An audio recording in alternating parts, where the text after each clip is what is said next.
Me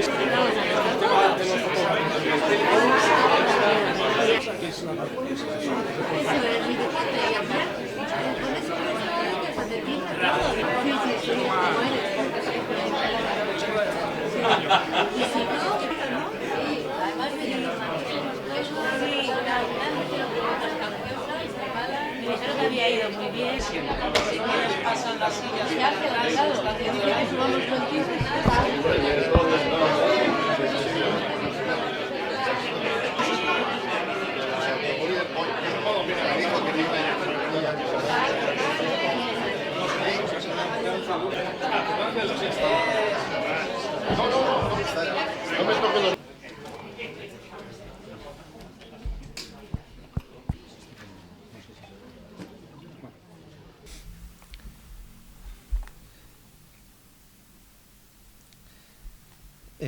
Excelentísimo señor presidente del Tribunal Superior de Justicia, excelentísima señora consejera, excelentísima señora fiscal, excelentísimo presidente de la Academia Vasca del Derecho, querido Andrés.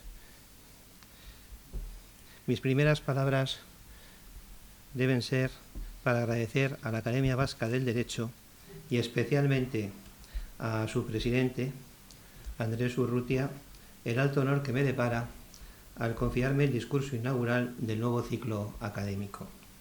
Agradecimiento que debo hacer extensivo al ilustre Colegio Notarial del País Vasco, en la persona de su decano, por albergar este acto y de forma muy especial a la presentación tan cariñosa que ha realizado Diego, no en balde amigo de muchos años, y que ya me gustaría corresponder a esas virtudes que efectivamente constituyen, como él muy bien ha definido, la aspiración de todo notario. He escogido el tema Libertad Civil y Mores Maiorum, pues creo que en esta dualidad radica el carácter propio de los antiguamente llamados derechos forales, y que esto es perfectamente acorde a la esencia de la función notarial como garante de esa libertad civil y de la tradición que la anima. En este sentido, escribía el recordado Juan Vallet que la clave de la función notarial se halla en saber captar el sentido del derecho, en actuar dentro del ámbito de la libertad civil y de conformidad con los usos negociales. En efecto, la libertad civil y las mores maiorum se encuentran inextricablemente unidos, quid leges sine moribus vane proficium, dejó escrito para siempre Horacio. La libertad civil. ¿Qué es, señores, la libertad civil? Se preguntaba en 1870 Félix María Falguera en el Ateneo barcelonés. Yo no diré con Dupont White que consiste en el derecho de los individuos a no ser gobernados, porque no os pido a convertir el derecho en anarquía. Pero convendré con Monsieur Berthaud en que la libertad civil aumenta a menudo que un pueblo es menos gobernado, y por lo mismo consiste en ser poco gobernado, o en no serlo sino dentro de los límites de la necesidad o de una utilidad imperiosa. La legislación catalana coloca a las familias en una independencia tal que podemos decir que son poco gobernadas, porque en ellas no se ingiere la autoridad del Estado ni la del juez, sino dentro de los límites de la necesidad o de una utilidad. Y añadía, casi todo nuestro derecho nace de la costumbre y de las prácticas contractuales, y hay que estudiarlo en los instrumentos públicos, más bien que en los usajes y constituciones. Esta es la gran ventaja de las leyes forales de Cataluña, que dejan a cada cual que legisle a su placer y según conveniencias dentro de la familia. Joaquín Costa insistiría a su vez en que el principio, estando un escarte, constituye el alma y piedra angular de nuestro edificio jurídico, la consagración de la voluntad privada como preferente a la regla estatuida por el legislador, el régimen de la ley individual enfrente y por encima de la ley pública. El legislador aragonés Dictó tan solo los preceptos generales que estimó necesarios en su tiempo a la existencia del hombre en sociedad, y aun estos sin darles eficacia imperativa, relegándolos a modo de ley supletoria para el caso de que no haya otro ordenado otra cosa en pacto privado o en contrato, expresión de la soberanía del individuo. Sería digna de ver la reacción del León de Graus a la vista del artículo 3 de la ley aragonesa, que supedita el principio standunes carte a las leyes imperativas aragonesas, apartándose de la observancia 16 de Fide Instrumentorum, que decía que iures debe stare sempre iudicadat carta ne secundum quotidiana continetur ni saliquid impossibile per contra ius naturale continetur inea. Ocurre, pues, que el instrumento público repetido de generación en generación da lugar a una tradición que por irradiación genera una costumbre, establecida por los antepasados o mayores, mores maiorum, sancionadas luego en sentencias judiciales, fazañas u observancias, o en fueros de albedrío, declarados en cartas confirmadas por el rey o señor, en algunos casos. El notario interviene muy directamente en este proceso genético. Deviene un agente esencial para la creación o elaboración del derecho, con pleno respeto a la tradición, acompasada a las necesidades de la vida, adaptándola, mejorándola y actualizándola en razón de las circunstancias. Llegados a este punto, no me resisto a traer el ejemplo de mi padre, Ángel Martínez Sarrión, en su primera notaría en Esterri d'Àneu, en relación con una escritura de capitulaciones matrimoniales que incluía el pacto de casamiento en casa. Así lo narra en un libro que no pudo ver publicado. Constituye algo que me dejó fuertemente impresionado y que el paso de los años no le ha mermado ejemplaridad. Es uno de mis recuerdos más gratos de mi vida notarial, algo que llena el ánimo de ilusiones y de esperanza. Me resisto a llamarla anécdota, porque no es un hecho transitorio y circunstancial, sino manifestación de lo que el sentimiento del pueblo ha impreso en sus hijos y que, encarnado en lo más íntimo de su ser, se mantiene con la fuerza de la sangre.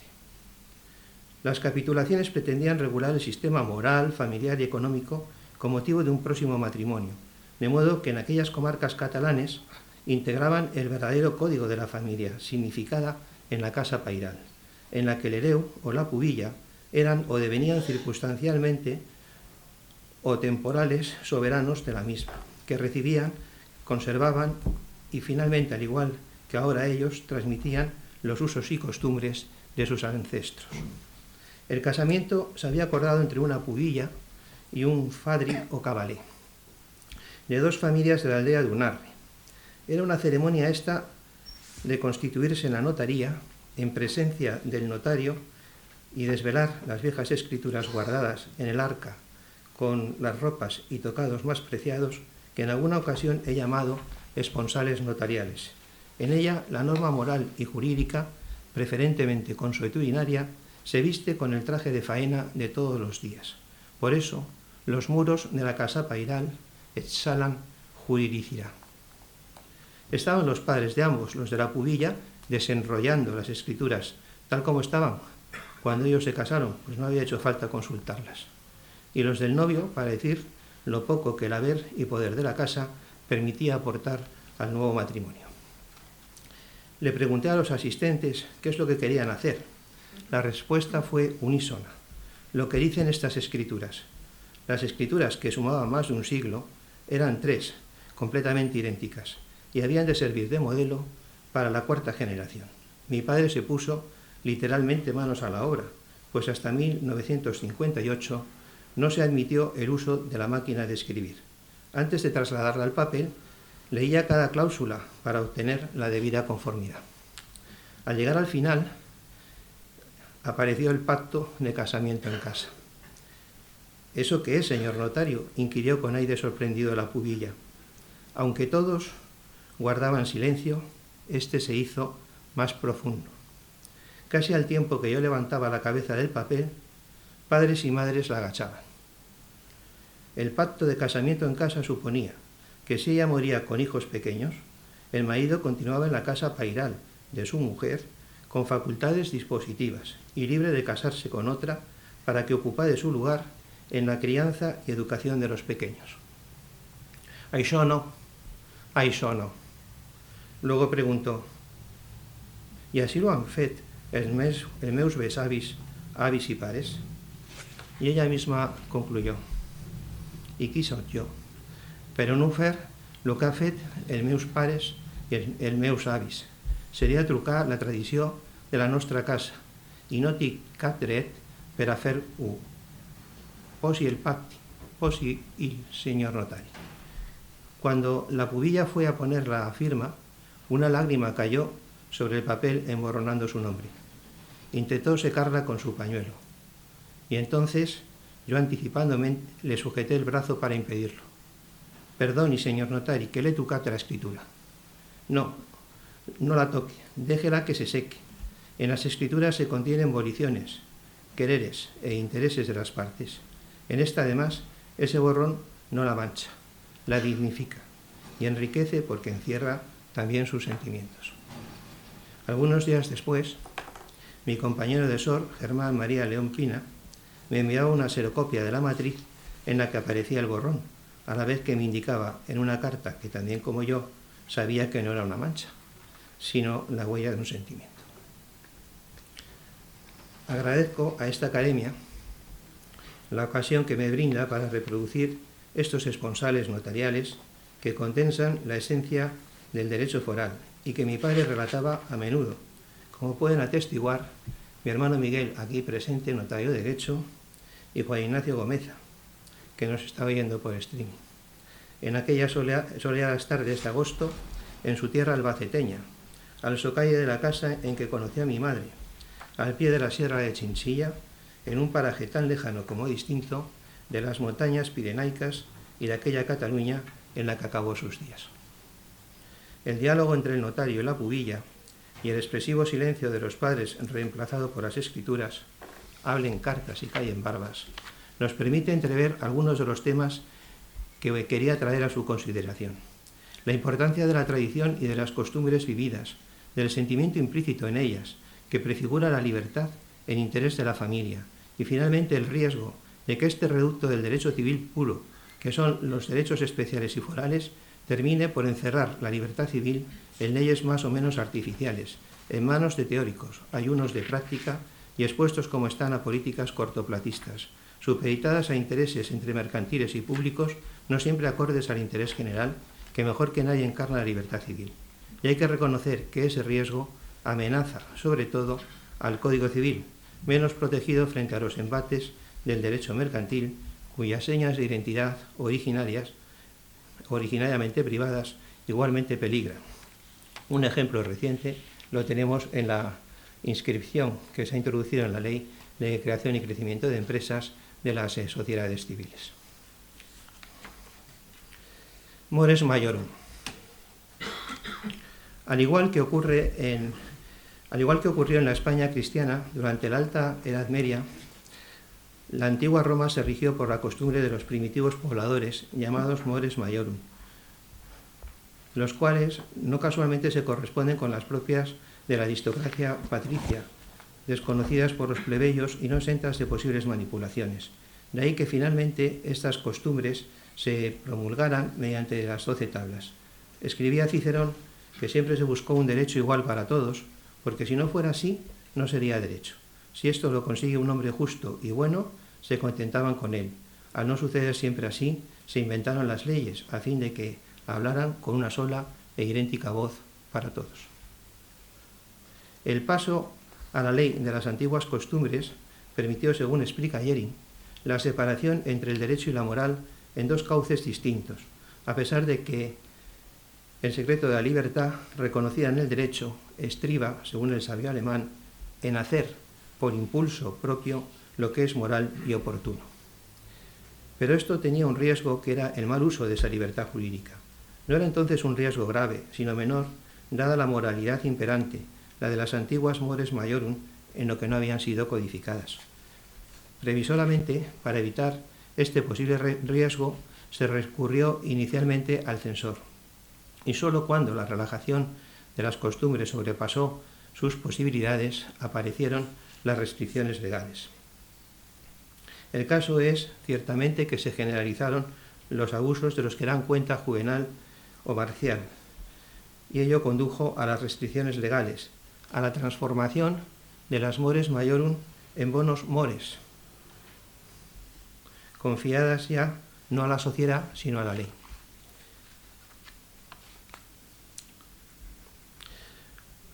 Los bonus mores servían de base al ordenamiento jurídico y a la vida romana. Tan es así que en el digesto 45.1.35, la convención de hacer lo que en las leyes está prohibido se considera contra bonus mores. Esto es importante resaltarlo en atención a lo que después diremos respecto de la costumbre contra legen, por cuanto este pasaje de Paulo nos permite entrever que la fuerza prohibitiva de la ley depende, en su contrario, de que la propia ley no lesione las buenas costumbres. La influencia cristiana se torna, según Biondi, claramente perceptibles. Bonus mores se convierte en un complemento de la ley, que en cierto modo la condiciona, pero no enteramente. Todavía subyace la advertencia de Paulo, non nequollicet honest es. Los bonus mores a veces se manifiestan indiferentes respecto de la moral. La esclavitud, por ejemplo, se declara contra natura, pero no contra bonus mores. El maltrato del esclavo se reputa contrario a la buena costumbre, pero no la esclavitud, que se mantiene en Bizancio por razones de utilidad, para evitar, por un lado, la paralización económica y, por otro, que los propios esclavos murieran en el paro, sin nada que llevarse a la boca.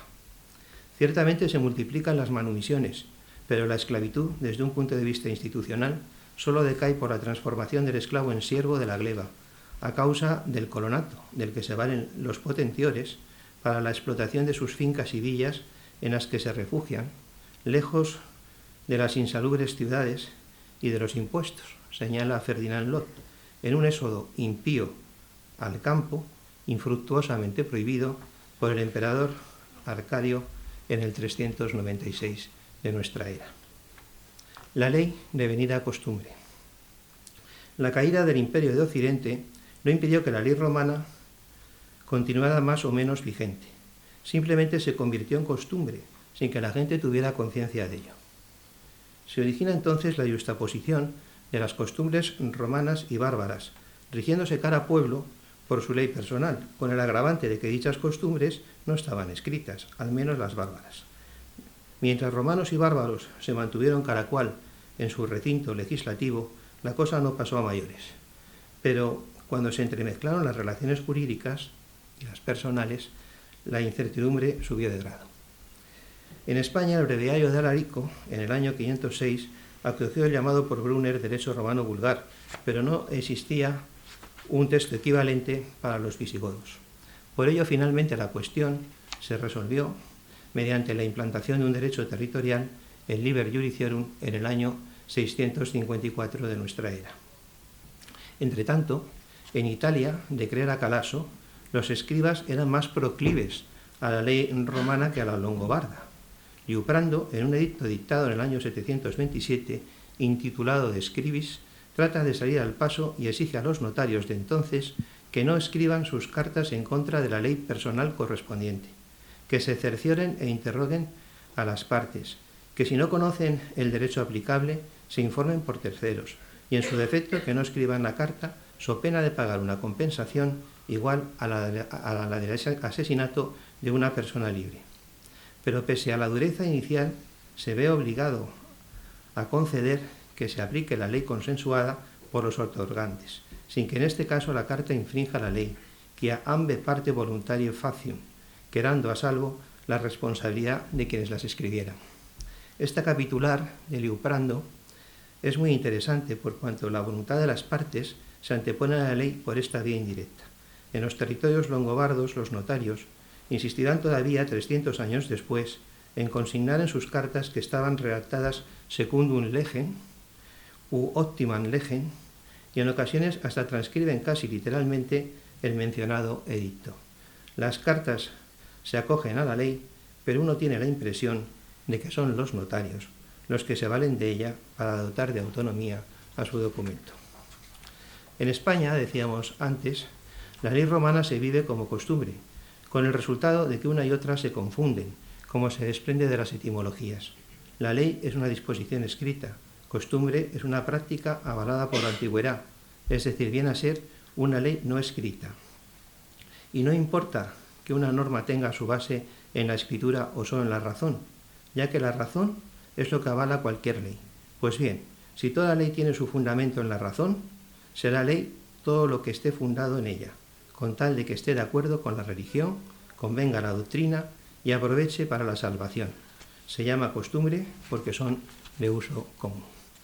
Vemos, pues, que San Isidoro considera que la razón es una, para la ley y para la costumbre. El imperio de la costumbre. Pero la razón, donde no existe poder legislativo, es a menudo la del más fuerte. La teoría de la costumbre como nacida del consentimiento del pueblo, o fruto del Tacitus Consensus Populi, puede tener sentido entre los ciudadanos romanos, pero la ficción que encierra este planteamiento se torna dramática en la Alta Edad Media, en una sociedad estamental, más o menos jerárquica y muy compartimentada, hasta en 7 órdenes sociales de seguir a Salvador Mosó: magnates, infanzones, caballeros villanos, cultivadores de sus tierras, cultivadores libres de las ajenas, hombres de vetría, siervos de la gleba o payeses de remensa o villanos solariegos. ¿Entiende este autor que en la península existía una sociedad feudal? Si se toman por sus rasgos esenciales la comarcalización del poder y el surgimiento de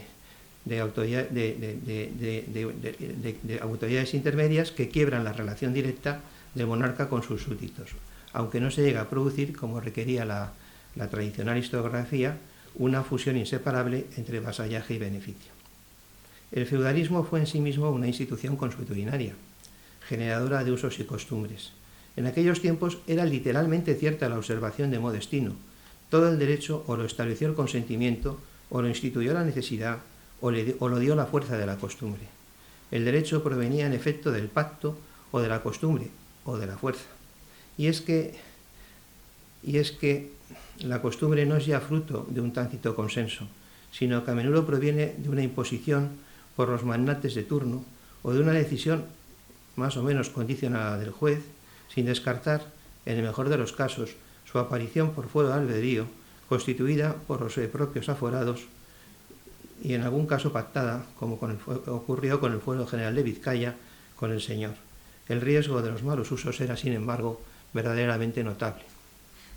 Los malos usos nos hablan de una época dura y ominosa, como revela, por ejemplo, la salomónica partición por mitad del hijo impar del siervo solariego en Navarra, entre el representante real y el señor solariego, o en Aragón entre los hijos del señor.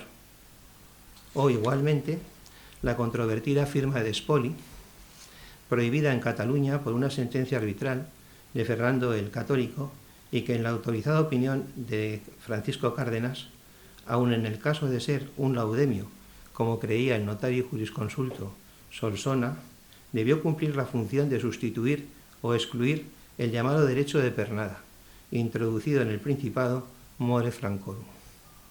Pero también existieron buenos usos, como los resultantes del pacto previsto en la ley Dum Cuiuscunque del Liber Iudiciorum, que permitió la preservación e instauración de la sociedad de gananciales, de mano de los formularios notariales, como explica Prieto Gances por referencia a la fórmula 20 visigótica, y del mismo modo, curiosamente, la aparición del régimen de separación de bienes en Cataluña, merced a la reinterpretación de aquella costumbre inicial, al establecerse cautelarmente la práctica de ligar dicha comunidad a la adquisición conjunta por los consortes, con el fin de evitar tentaciones de exclusividad, de donde andando el tiempo ocurrió que la adquisición individual dejó de ser común, como explica la Linde, y aparece el régimen de separación.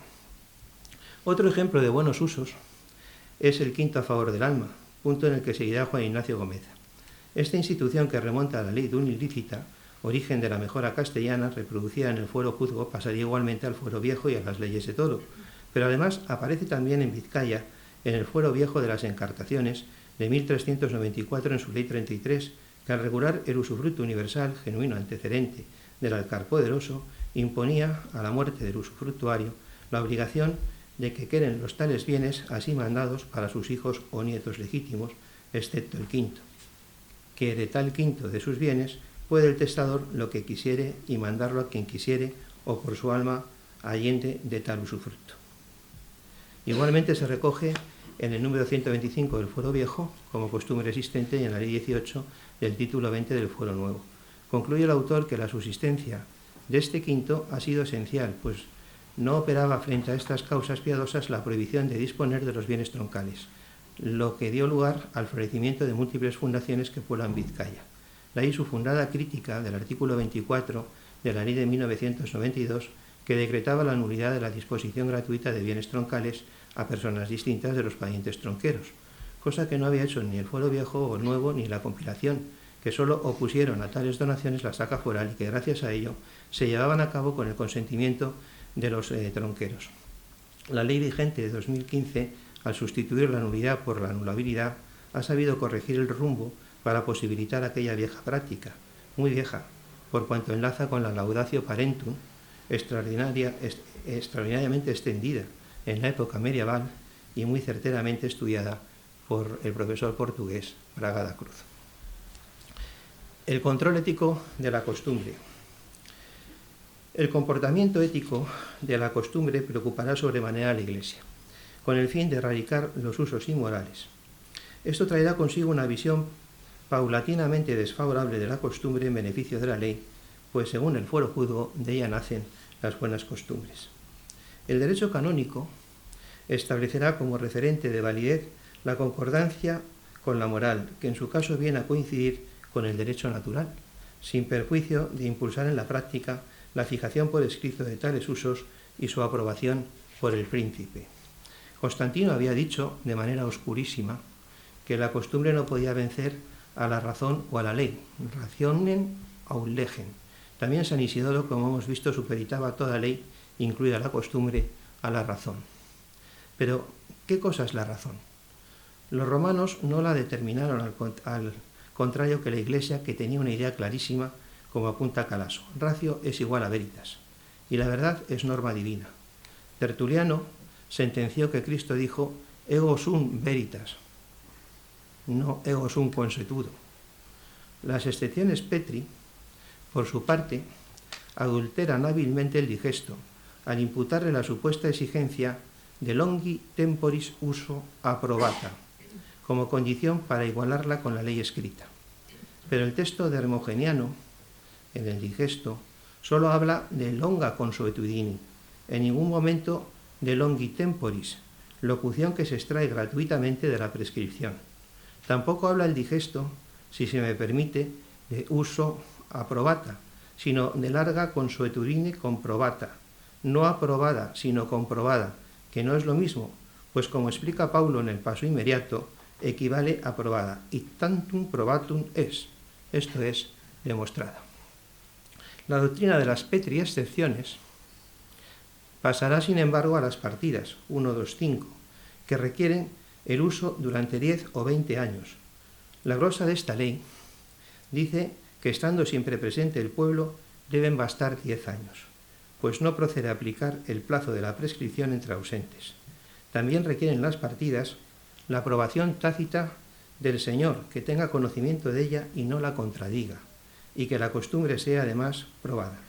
Exigen, por supuesto, que corresponda a derecha razón, y no sea contraria a la ley divina o natural o a la ley de interés procomunal.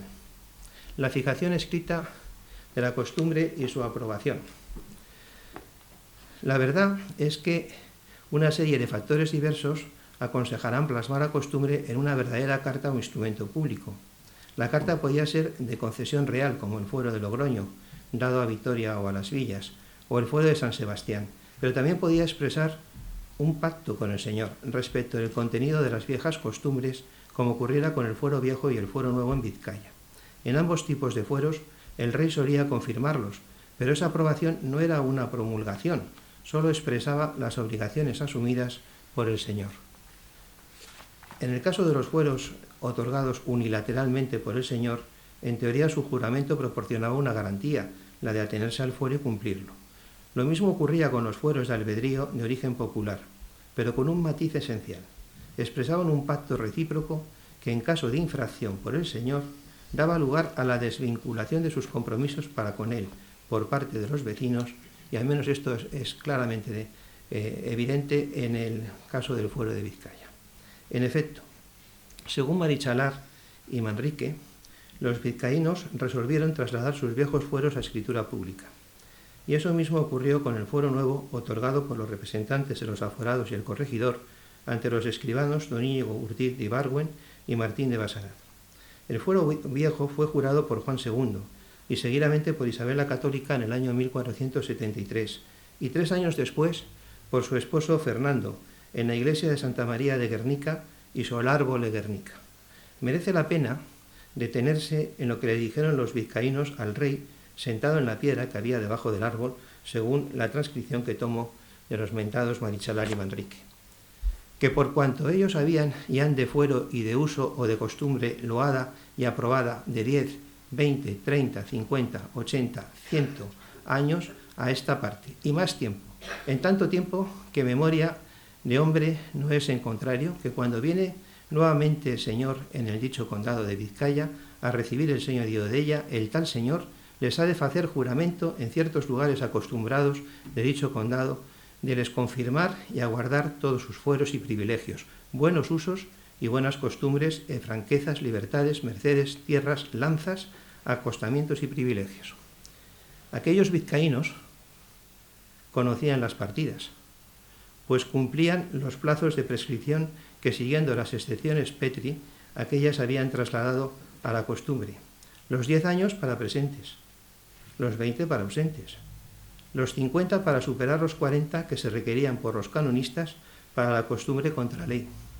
Y por último, la prescripción inmemorial que ambos derechos, civil y canónico, requerían en lo que atañe a las cosas reservadas al príncipe, tanto tiempo que memoria de hombre no es en contrario. Costumbre, por el mismo tiempo, loada y aprobada y jurada por los señores de Vizcaya, y buenas costumbres no contrarias ni a Dios ni al derecho natural. De este modo, el fuero general resulta valedero aun en la hipótesis de incluir costumbre contraria a las leyes del reino, pues ocupa el primer lugar en el sistema de fuentes, anteponiéndose a cualquier legislación castellana. El juramento implicaba una obligación personal para el señor. Por ello, el fuero general prevenía que se hubiera de jurar tanto dicho fuero como los de las villas de forma sucesiva por cada señor. Los fueros eran normas consuetudinarias, sobre las que en este caso se superponía un pacto que cada señor renovaba.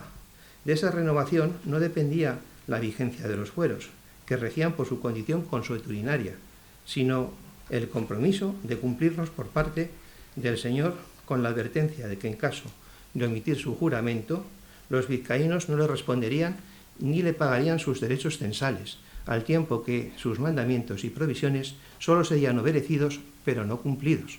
Esta fórmula, exquisitamente jurídica, era la que se aplicaba igualmente a las cartas desaforadas, es decir, a las disposiciones contrarias al fuero, que serían obedecidas, pero no cumplidas, porque, si no me equivoco, carecían de fuerza de obligar y no eran ejecutivas. La costumbre y la equidad. La relación escrita de las costumbres representa un cambio de paradigma, ya que con ella se depuraban las buenas costumbres, libertades y franquezas. Pasa entonces a ocupar un primer plano su correspondencia con bonum exequum, es decir, con la equidad. ¿Pero qué es la equidad? En este punto cobraron ventaja los canonistas, a cuyo entender, explica Calaso, equitas es igual a Dios. La equidad coincide, pues, con el derecho natural. Sin embargo, esta conclusión, al principio indisputable, encuentra una cierta reacción por parte de los civilistas frente al poder expansivo del derecho canónico en persecución del pecado. Odofredo protesta por la intromisión del Papa. Dominus Papa, ratione peccati, por razón del pecado, se entromete en todo.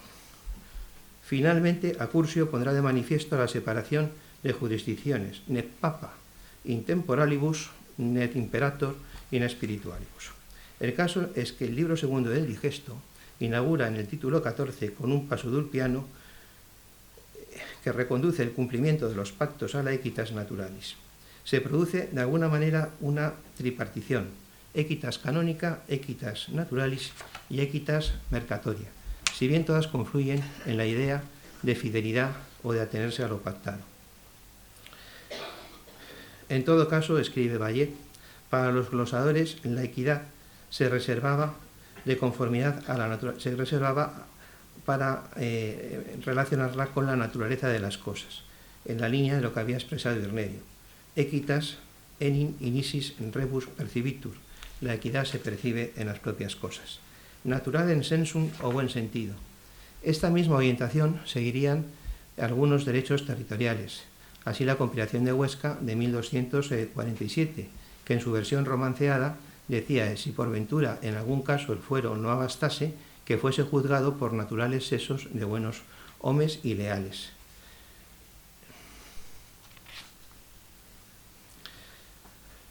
Vallet recuerda en otro lugar de su obra el Usatio 81 Judicia Curia, al parecer aparecido a mediados del siglo XII, a cuyo tenor se juzgará según los usaties y si no bastaren se tornará a las reyes y al arbitrio del príncipe. Pues bien, Jaime II suprimió en una constitución de las Cortes de Barcelona en 1251 el arbitrio del príncipe por el sensum naturale osein, y en 1409 Martín el Humano, a propuesta de las Cortes de Barcelona, dispuso que en defecto del derecho de la tierra se juzgará por dret común, equidad y buen arrao.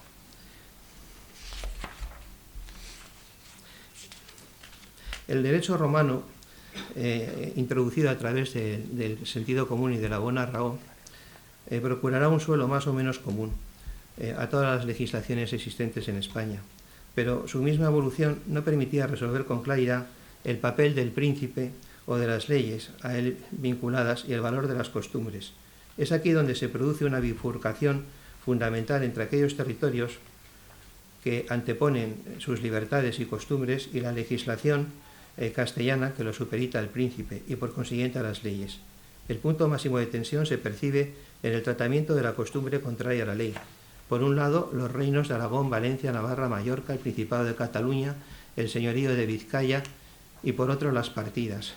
Todos aquellos territorios partían de la primacía del pacto, de las convinences, cartas o paramientos y en segundo lugar reivindicaban la costumbre. Erri vere legea e severe actura. En 1200, por contra las partidas a las que antes me hacía referencia siguieron la línea, como señalaba, de las excepciones Petri, en el sentido de equiparar la costumbre con la prescripción, a la par que quedaba supeditada al tácito consentimiento del príncipe y justificada por precisa razón. Es decir, que fuera contra la ley divina, ni contra el derecho natural, ni contra la ley por comunal, y a condición de resultar acreditada la costumbre, y agregaba lo siguiente: solo se pueden tirar las leyes antiguas que fuesen fechas antes que ellas, pues que el rey de la tierra lo consintiese usar contra ellas tanto tiempo como sobredicho es o mayor. En su glosa, Gregorio López consideró que puede el pueblo desusar una ley sin conocimiento del príncipe, salvo si se tratara de costumbre inmemorial. El imperio de las leyes. El criterio de las partidas se radicalizaría en el siglo de las luces. Surge entonces lo que Jean Carbonnier denominó la pasión por las leyes, ya que legislar es un placer de una especie mucho más exquisita que mandar. No es la realidad grosera que el amo lanza al esclavo o el jefe al soldado, imperativo e inmediato y sin futuro. No, es la ley, la orden sin rostro que quiere ser universal y eterna, a ejemplo de la divinidad e igual a ella. La orden lanzada en el espacio y en el tiempo que va al encuentro de una masa anónima y de invisibles generaciones. Se puede pensar que existe una pasión por legislar, una pasión por las leyes, que no se confunde en absoluto con la banal sed de poder, ni incluso con el más sincero goce que se puede sentir al hacer testamento. Es un fenómeno de psicología jurídica que es indisolublemente psicología social y colectiva, pues el legislador es un hombre, es también la expresión de una sociedad.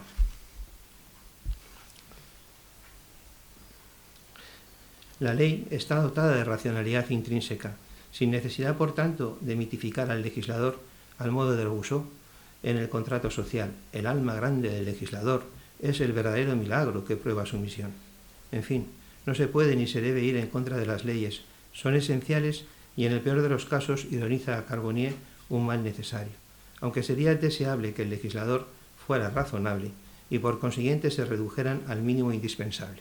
Si bien esto último, que efectivamente parece un milagro, es ya otra cuestión. La codificación francesa inspiraría el proyecto de García Goyena de 1851, que negaba se pudiera invocar contra la observancia de las leyes el desuso o en la práctica por antiguas y universales que fueran. El Código Civil reiterará que las leyes solo se derogan por otras posteriores y que no prevalecerán contra su observancia el desuso, la costumbre o la práctica en contrario. Y el artículo 4 añadía: son nulos los actos ejecutados contra lo dispuesto en la ley, salvo que la propia ley ordene su validez. Y el artículo 6, cuando no haya ley exactamente aplicable al punto controvertido, se aplicará la costumbre del lugar. Empero, la actual redacción del artículo 2 se limita a declarar que las leyes solo se derogan por otras posteriores. No menciona el desuso ni la práctica en contrario. El artículo 3 señala que la costumbre solo regirá en defecto de ley aplicable siempre que no sea contraria a la moral o al orden público y que resulte probada. Y el artículo 6.3, los actos contrarios a las leyes imperativas y prohibitivas son nulos de pleno derecho, salvo que en ellas se establezca un efecto distinto para el caso de contravención. Se puede mantener a la vista de estos preceptos lo siguiente. Primero, una cosa es la derogación de la ley y otra su inobservancia, consustancial al desuso. La ley desusada conserva su fuerza, aunque sea latente, y puede revivir ante los tribunales, a diferencia de la ley derogada, que no resucita en ningún caso. Segundo, la práctica contraria, si aplicamos el artículo 6.3 del Código Civil, será válida si la ley es dispositiva, y aun si es imperativa, en aquellos casos en que ella misma prevenga un efecto distinto de la nulidad. Hay aquí una diferencia sustancial con la anterior regulación del artículo 4 del Código Civil. Le falta al Código Civil la disposición que tan sabiamente se contiene en el artículo 4 de la Ley de Derecho Civil Vasco, que bajo el rótulo de libertad civil precisa que las leyes se presumen dispositivas. Se trata de un acierto digno del mayor elogio.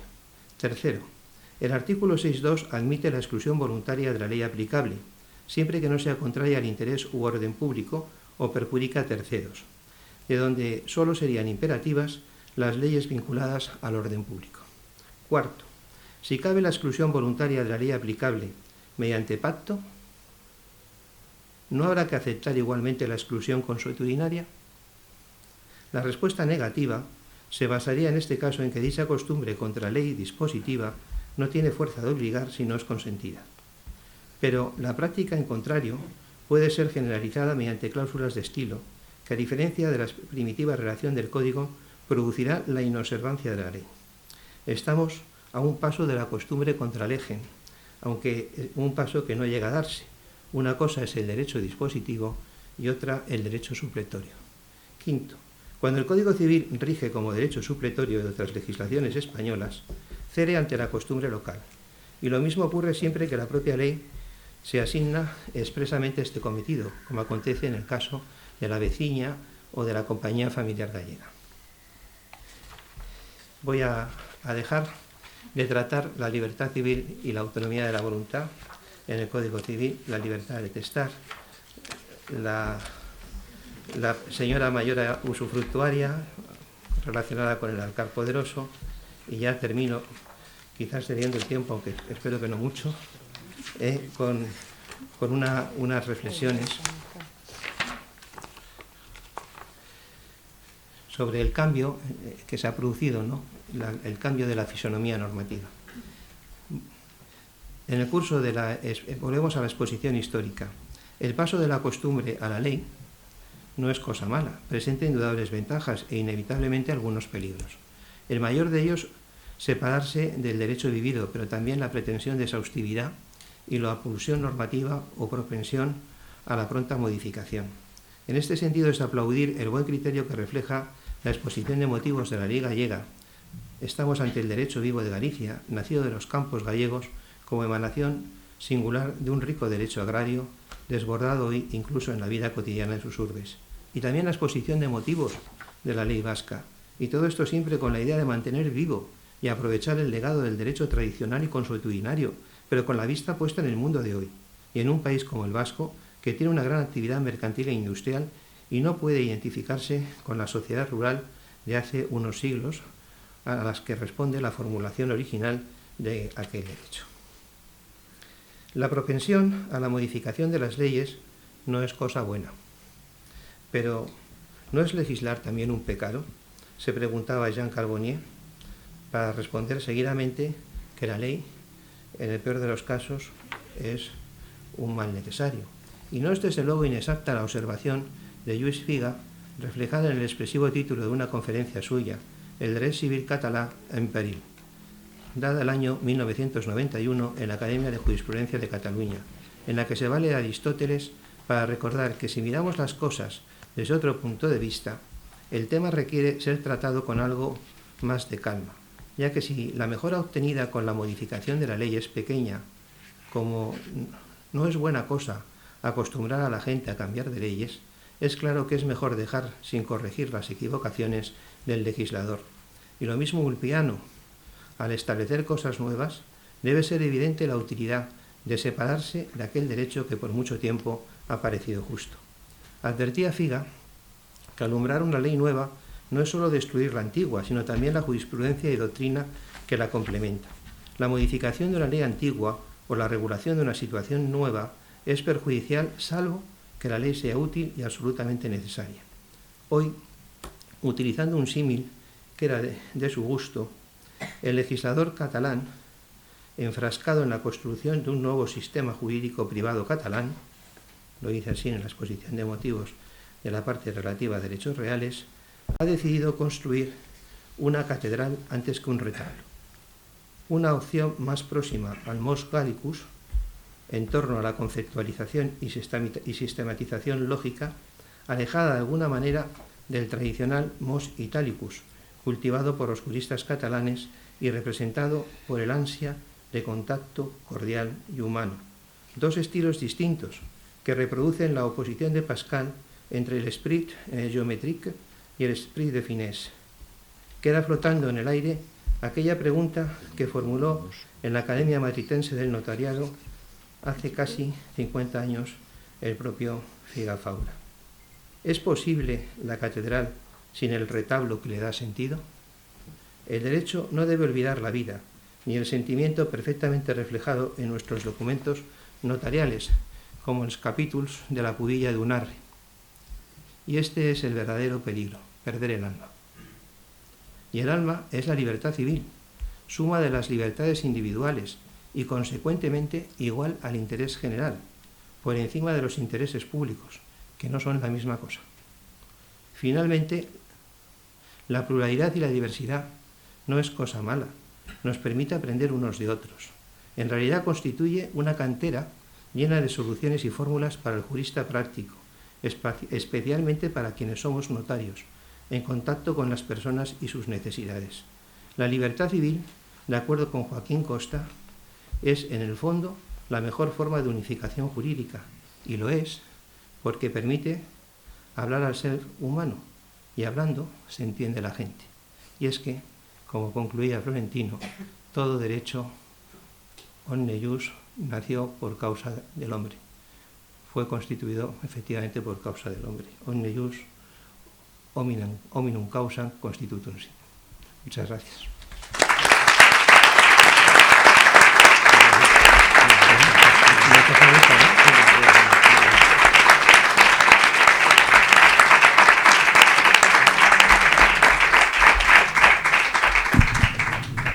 Muchas gracias, José Ángel, por tu disertación. A ver, tenemos que arrimarnos todo lo que podamos.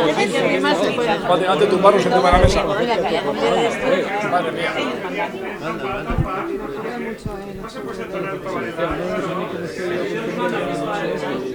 Ya voy a hablar ahora con José Ángel.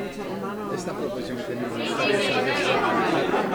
El fotógrafo oficial. Ya, vosotros lo que queréis es que no haya ninguna ley. No, yo tengo buenas leyes. Las que pagamos nosotros. Claro. Las que pagamos nosotros.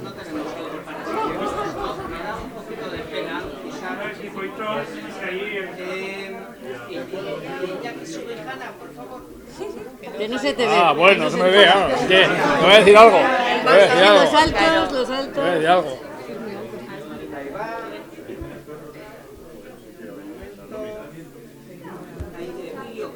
espera un momentito, solo un momento. Carmen, tú eres vicedecana, venga, pasa allí aunque sea, por Igual si favor. me coloco detrás. Pasa, pasa ahí, Carmen. Espera, yo creo que... Te hacemos más sitio. Sí, nos hacemos más. A ver, manos atrás y así está bien. Si es que yo por mucho que me meta con este volumen, no estoy descargado. Fotógrafo que suba, vamos a mandar. Sí, directamente. Es un ángel de la segunda foto, es un ángel.